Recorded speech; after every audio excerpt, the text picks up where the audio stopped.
Alright guys, welcome to another math tutorials video. This is going to be a relatively short video about the angles in regular polygons. Now the first thing I want to define here is what I mean by regular polygons. Should be an S on that. Regular polygon is probably what we think of whenever we think of these different shapes, like a three-sided shape, a four-sided shape, or a six-sided shape, you know. A regular polygon has all its sides and all of its angles equal. Now this isn't one of those things where you have to check, make sure all the sides are equal, and then check and make sure all the angles are equal. If one is, then the other is too. The sides and the angles are something that kind of go hand in hand. So in terms of different shapes, a three-sided polygon would be regular polygon would be an equilateral triangle. A regular four-sided polygon or a regular quadrilateral would be a square, so on and so forth. Now, whenever you get into the larger numbers of sides, it's kind of like the idea that a regular octagon is what a stop sign looks like, right? The whole, oh gosh, this is gonna look horrible, but you'll get the idea. But the idea that that's kind of like the regular octagon thing, right? As opposed to the idea there could be an irregular octagon, and that's an irregular octagon. 1, 2, 3, 4, 5, 6, 7, 8 sides, right? They're both octagons, but this is what we think of. This is more regular. Now, I wanted to talk about the angle measures in these. That was the whole point of the video, right? And like I said, all the angles are going to be equivalent to each other. Let's talk about triangles and squares first. It's a horrible square. I'm sorry. That's just what I do on camera, I guess. Very poor drawing ability.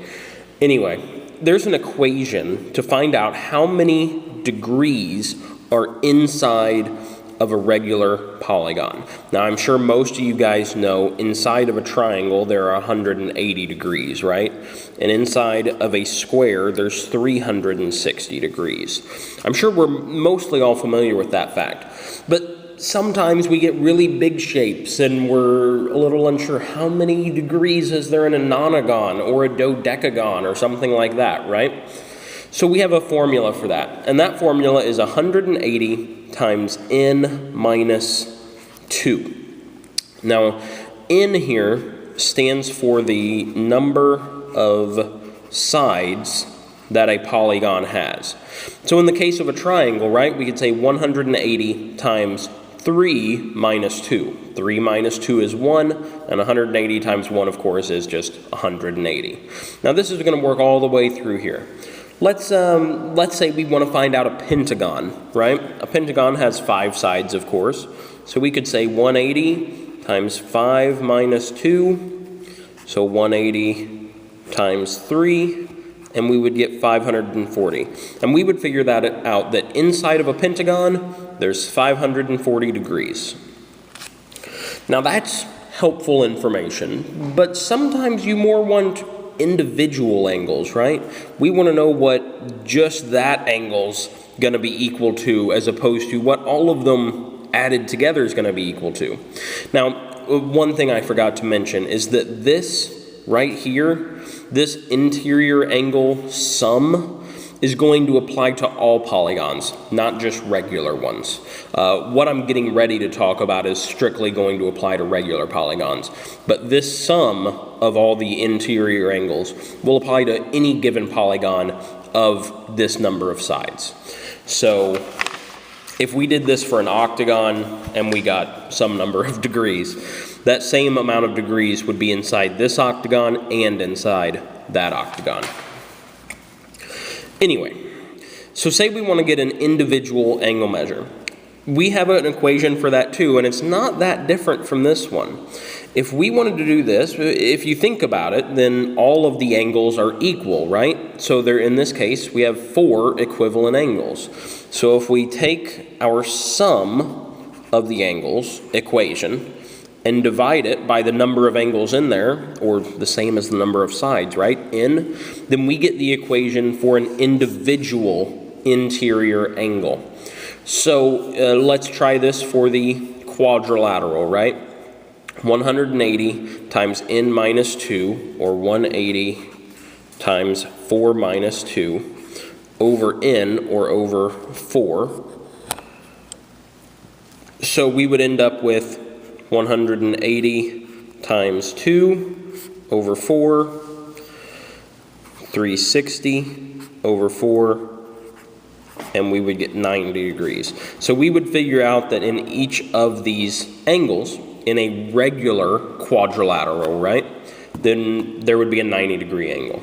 You can do this for any given number of sides on a shape. In addition to interior angles, we also have something called exterior angles.